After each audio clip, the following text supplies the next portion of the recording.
Alors, moi, j'ai été chargée de parler des personnes, on entend bien, vous êtes bien civiles dans les conflits armés. Alors, je parlerai essentiellement des personnes, parce que c'est un sujet extrêmement large. Il m'a semblé très difficile de le traiter en 20 minutes. Mais beaucoup de choses ont déjà été dites, donc je pense que je vais y arriver. Je vais essayer de faire mon possible pour être rapide, pour qu'on puisse entendre aussi Géraud de la Pradelle, qui a des choses passionnantes à raconter sur la justice internationale.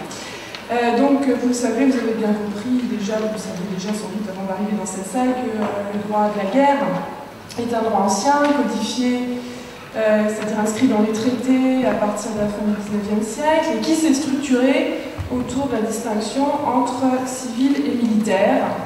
Seuls les objectifs militaires, et ceci comprend les personnes combattantes, peuvent faire l'objet des attaques qu'autorise le droit de la guerre. Les civils, quant à eux, à l'origine du moins, ne sont pas censés, voire pas autorisés, selon certains, à combattre. S'ils le font, ils perdent leur protection, les attaques, c'est-à-dire contre les attaques militaires, ils peuvent être ciblés, et s'ils sont arrêtés, ils ne bénéficient pas du statut de prisonnier de guerre, c'est-à-dire qu'ils peuvent être poursuivis pénalement pour leur participation au combat. Alors, on a parlé de l'évolution du phénomène guerrier, l'évolution des conflits. Alors, je m'apprêtais à vous dire que l'évolution des conflits a mis à mal le modèle classique du droit de la guerre, mais comme Roman, à juste titre, fait valoir que c'était sans doute un lieu commun. Donc, je ne voudrais pas tomber dans cet odieux lieu commun. Je dirais simplement que l'évolution des conflits, le fait que nous voyons aujourd'hui ce que nous ne voyions pas avant, a mis à mal le modèle classique du droit de la guerre, le paradigme de Solferino dont a parlé Roman, qui était basé quand même sur l'idée d'équilibre entre les armées étatiques et aussi sur la rationalité des acteurs de la guerre qui sont censés avoir des objectifs militaires. Alors d'une part, vous le savez, dans les conflits dits asymétriques s'opposent des armées et des combattants ne relevant pas d'une organisation étatique, des groupes armés, voire des armées à des civils obligés de prendre les armes. Et puis d'autre part, dans certains conflits, il n'est plus évident d'identifier, au sens du droit classique de la guerre, quels sont les objectifs militaires et les avantages militaires qui sont recherchés par les belligérants, dont le but paraît être de s'en prendre, parfois, le but paraît être de ne s'en prendre qu'à la population civile. Je pense évidemment à la guerre de purification ethnique dans l'ex-Yougoslavie et à la guerre de prédation en Sierra Leone. J'y reviendrai. Donc la confrontation des normes du droit de la guerre à ces faits, ou à la visibilité nouvelle de certains faits guerriers, peut être envisagée en deux temps.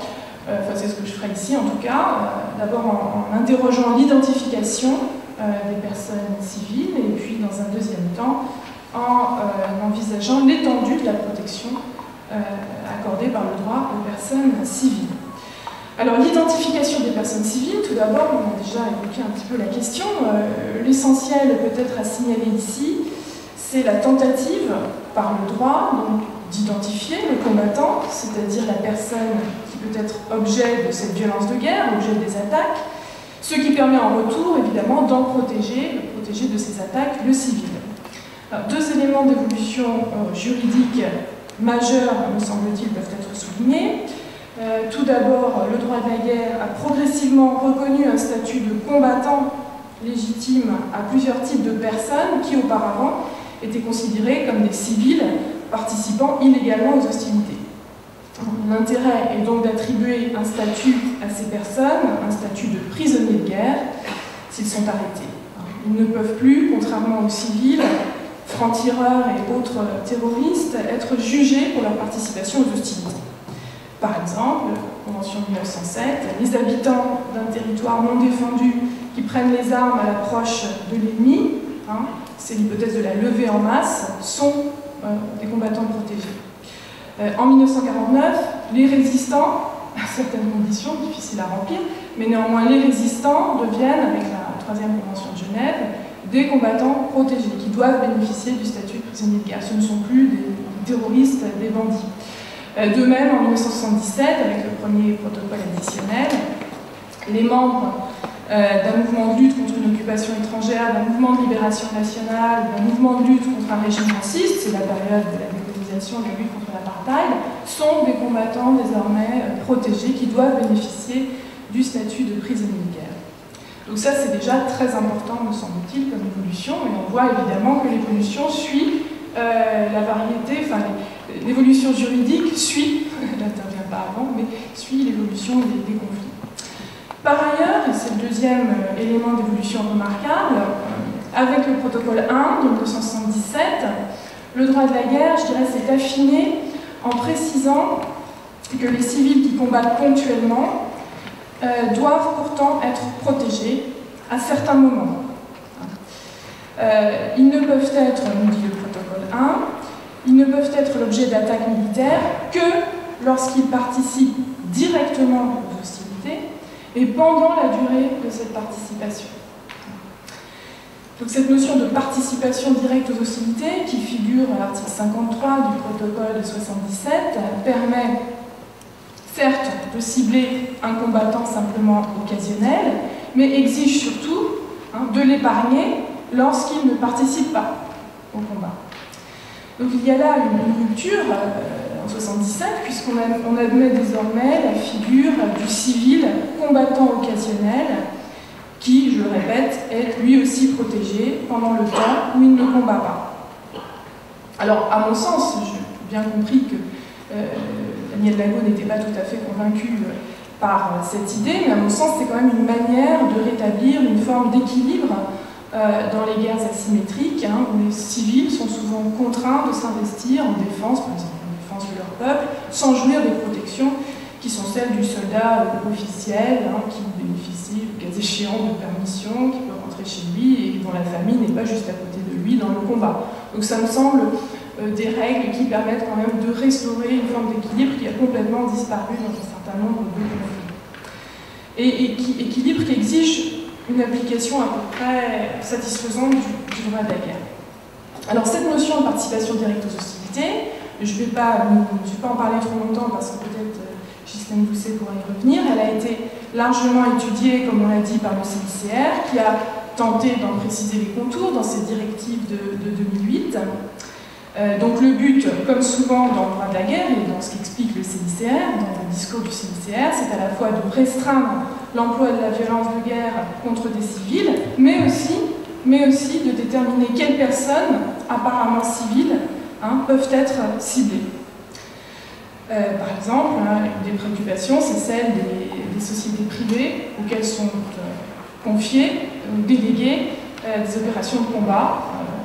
Les membres de ces sociétés ne sont plus nécessairement immunisés si l'on applique ces directives. Voilà un certain nombre d'évolutions qui se rapportent à l'identification du combattant et qui permet en retour de mieux protéger le civil. Je voudrais dans un deuxième temps, j'essaie d'être rapide, évoquer la question de l'étendue de la protection qui est conférée aux civils dans le cadre de la conduite des hostilités. Puisque le même protocole 1 de 1977 comprend d'importantes règles relatives aux attaques, et aux attaques qui sont prohibées. Et pourtant, la protection des civils n'y est pas absolue. C'est un petit peu logique, comme on l'a dit, le droit international humanitaire n'interdit pas la guerre. Alors voyons brièvement quelles sont ces règles. Ces règles, tout d'abord, nous avons une interdiction de l'attaque directe contre les civils, de l'attaque intentionnelle contre les civils. Ça, c'est tout à fait clair. Article 51, paragraphe 2. Et on a de la jurisprudence sur ce point. Mais il y a aussi une interdiction de l'attaque dite sans discrimination ou indiscriminée. Pas dans le protocole 2, mais dans le protocole 1. Dans cette attaque indiscriminée, on ne cherche pas nécessairement à toucher la population civile, mais on se désintéresse de son sort et on ne cherche pas à la sauvegarder. Ceci est également prohibé clairement par le protocole 1. En revanche, le protocole 1 n'interdit pas toujours les pertes civiles dès lors que l'attaque a un objectif militaire. Donc le protocole 1 admet, dans une certaine mesure, ce qu'on appelle, en langage commun, le dommage collatéral.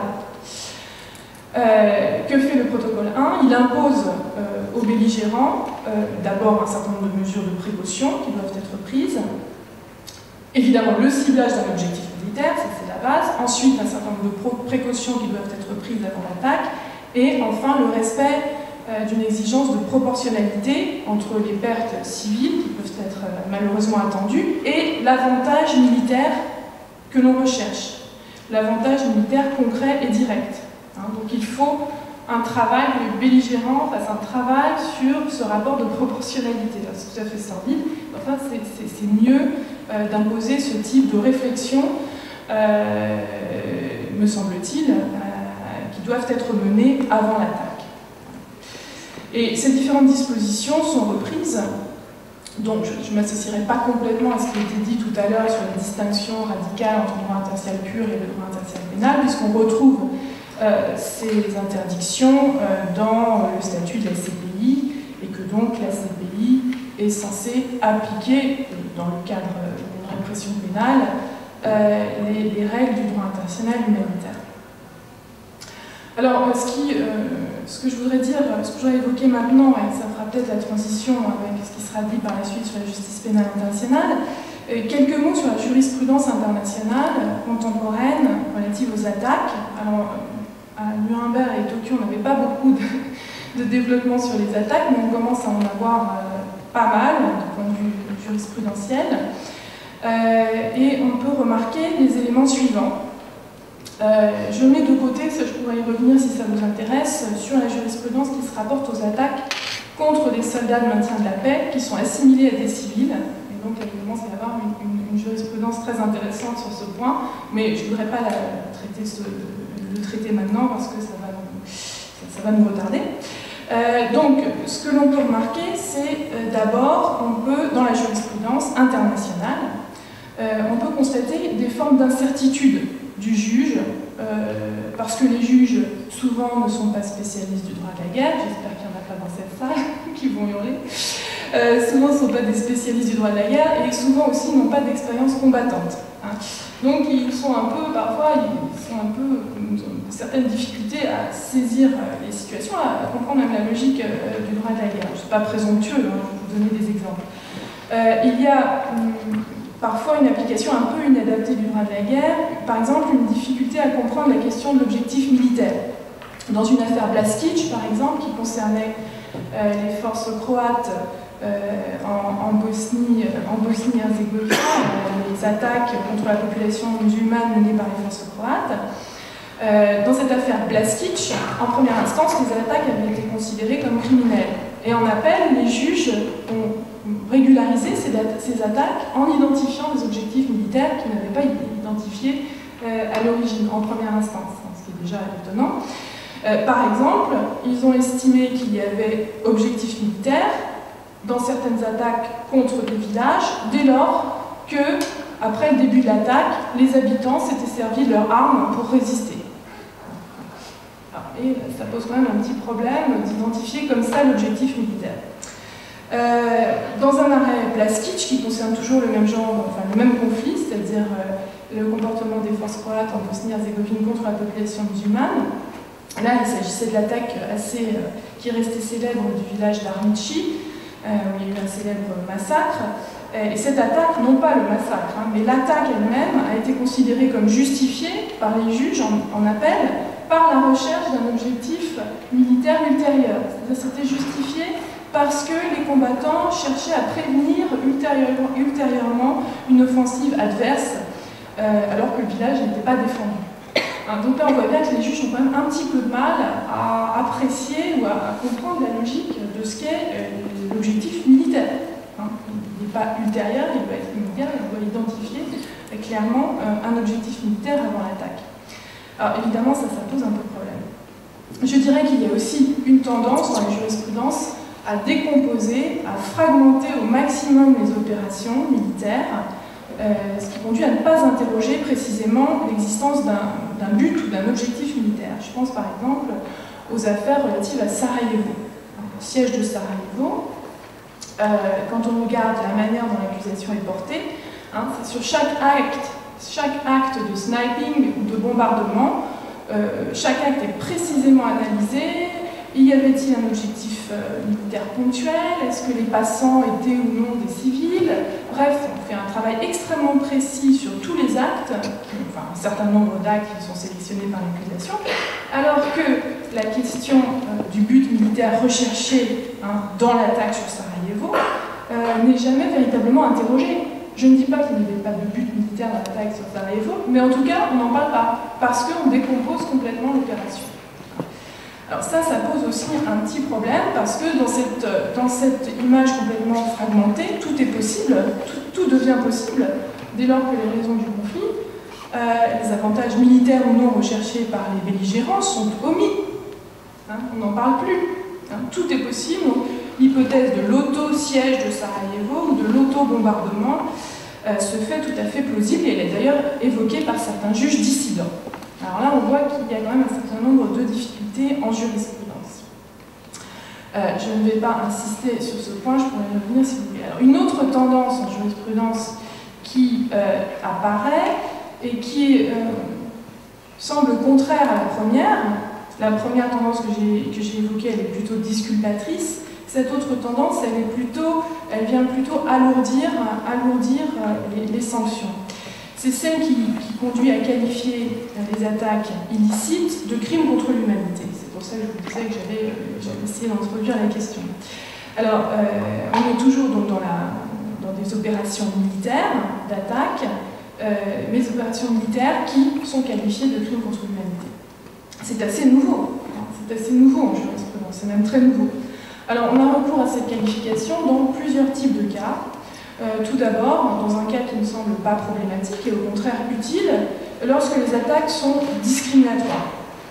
Par exemple, la campagne des Serbes de Croatie contre les populations croates, la campagne de purification ethnique dans l'affaire Martić, a été considérée comme une campagne militaire de crimes contre l'humanité, parce que les Serbes ciblaient spécifiquement les populations croates.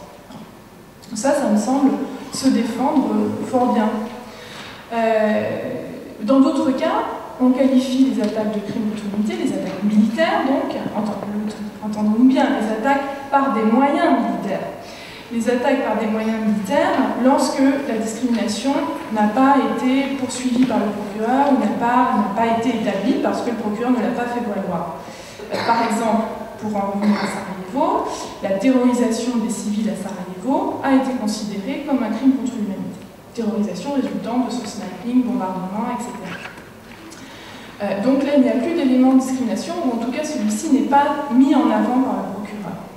Enfin, dans un dernier type de cas, lorsqu'il n'y a véritablement pas de discrimination, c'est-à-dire pas volonté de cibler un groupe pour des raisons ethniques, nationales, politiques, mais lorsqu'il y a une attaque généralisée contre la population civile, comme dans la jurisprudence Sierra Leone. Dans la jurisprudence Sierra Leone, on a vraiment une qualification très large de crimes contre l'humanité dans les attaques menées par les forces rebelles, et d'ailleurs aussi par les forces gouvernementales en appel, puisque en appel dans l'affaire du CDF, la solution a été infirmée sur ce point, c'est d'ailleurs très intéressant. Alors, mon sentiment sur ces évolutions, puisque avant l'image qu'on avait du crime contre l'humanité n'était pas une image militaire. L'image du crime contre l'humanité, c'est l'image de ce qu'on avait, en tout cas, c'est l'image de la persécution lourde de nature policière, administrative, mais pas forcément de la persécution conduite par des moyens militaires. Donc moi, je trouve ça plutôt positif lorsqu'il y a des éléments de discrimination, parce que ça rend compte de certaines formes de crimes contre l'humanité, peut-être nouvelles, je ne sais pas. Donc il me semble utile de retenir des formes militaires de crimes contre l'humanité, entendues comme des atteintes basées sur la volonté d'exclusion des groupes ou sur des croyances raciales. En revanche, la propension à retenir l'infraction au crime contre l'humanité en l'absence de discrimination est un peu troublante à mon sens, mais ça évidemment c'est vraiment un objet de débat. Pourquoi elle me semble un peu troublante? Parce qu'on peut se demander pourquoi on ne parle pas de crimes de guerre massifs. Pourquoi pas ne se contenter de parler de crimes de guerre massifs? Alors on peut se demander, quand on regarde la jurisprudence sur le Sierra Leone, du tribunal spécial sur la Sierra Leone, s'il ne s'agit pas de rendre compte de certaines manières de faire la guerre, où précisément les objectifs militaires se sont évaporés au profit d'une stratégie de prédation sur la population civile. Quand on regarde la jurisprudence Sierra Leone, on voit que c'est l'ampleur de l'exploitation de la population civile érigée en système qui semble justifier la qualification de crime contre l'humanité. Alors pourquoi pas, mais bon, il n'empêche que ça pose un problème de distinction, ça pose notamment un problème de distinction avec la catégorie du crime de guerre. C'est pour ça que j'ai quelques réserves, mais évidemment, c'est un point qui peut être débattu, je m'arrêterai là. Merci. Bien,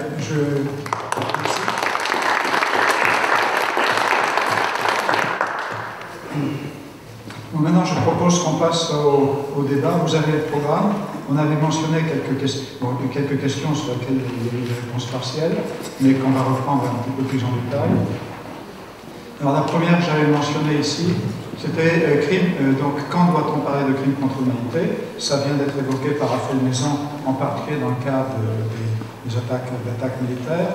Maintenant, bon, alors si on regarde quand même le problème des troubles intérieurs, savoir si les troubles intérieurs c'est le VIH ou non, bon, ça c'est encore une autre question sur laquelle tout le monde n'est pas d'accord. Mais bon, dans des cas de troubles comme ce qu'il y avait eu en Tunisie ou en Égypte, lorsqu'il y avait eu des tirs contre les manifestants, comme il y a eu en Libye au début, après maintenant la situation en Libye évolue plus vers une guerre civile, donc un conflit armé, pour en parler. Mais est-ce qu'il s'agit ou non de crimes contre l'humanité, comme on a parlé aussi pour la Côte d'Ivoire? Raphaël Maison, est-ce que vous avez un avis là-dessus? J'ai pas de position définitive à vous assonner. Je dirais simplement que le fait qu'on parle de crimes contre l'humanité, notamment dans la résolution du 1970 du Conseil de sécurité, on dit que la répression contre la population civile pourrait constituer un crime contre l'humanité, c'est l'illustration de l'évolution de la catégorie. On a de plus en plus tendance à employer le terme de crime contre l'humanité pour désigner des phénomènes qui n'entraient pas dans notre représentation du crime contre l'humanité. C'est tout ce que je peux dire. Maintenant, est-ce que c'est bien, est-ce que c'est pas bien? Moi, je suis plutôt l'impression qu'il faut réserver la notion à des politiques discriminatoires. Mais est-ce que je dois vraiment vous imposer cette position? Non. Si ça peut servir à quelque chose, pourquoi pas employer le terme de crime contre l'humanité? Voilà, moi je n'ai pas de... Alors, du point de vue purement technique, si on regarde la définition de l'article 8 du statut de la CPI, il faut une attaque généralisée et systématique. Politique, systématique et généralisée, l'attaque contre une population civile. Oui, bon, vous savez, l'élément politique, il est très largement atténué par la jurisprudence. L'élément de politique, il est très largement atténué par la jurisprudence. Donc je pense qu'il sera probablement atténué dans le cas de la jurisprudence CPI. Par exemple, on a estimé que les violences post-électorales au Kenya pouvaient être poursuivies comme crimes contre l'humanité. Le juge allemand, dissident, a dit non parce que justement, c'est pas une politique. Il n'y a pas eu de politique organisée. Mais les juges majoritaires, ça leur a posé aucun problème à ce stade. C'est le stade de la mise en accusation. Donc textuellement, dans le statut CPI, il faut une attaque systématique et généralisée, oui, en application d'une politique, et d'une politique qui peut aussi être celle d'un mouvement insurrectionnel, le cas échéant. Donc la question qui peut se poser pour la Libye, c'est est-ce qu'on a atteint le seuil de généralité de l'attaque? Est-ce que l'attaque est suffisamment massive pour qu'on puisse considérer qu'il y a un crime contre l'humanité? Mais entrer dans ces débats sur le seuil, c'est toujours un petit peu sordide. Bon, moi, je dirais simplement qu'effectivement, il y a eu des crimes graves commis un petit peu partout, ça c'est sûr. Maintenant, il est vrai que je suis, moi, personnellement, pas très d'accord avec la tendance qui consiste du Conseil de sécurité, qui consiste à qualifier le crime contre l'humanité quand ça l'arrange, et ne pas le faire quand ça l'arrange. Voilà, c'est ça que je vais ça serait la remarque que je ferais. Et je crois qu'il faut quand même mettre attention à la qualification de crime contre l'humanité. La question qui se pose ici, si vous voulez, je crois, c'est plus puisque à un moment la question s'est posée de savoir s'il y avait un conflit armé ou pas en Libye. Moi, je crois que de plus en plus on peut penser qu'il y a un conflit armé, même si je ne suis pas les événements au jour le jour. Et si on n'est pas dans le cadre d'un conflit armé, on n'a pas de moyen d'élever internationalement la condamnation ou la répression, sauf le moyen du crime contre l'humanité. C'est ça la question. C'est donc on utilise ce moyen-là.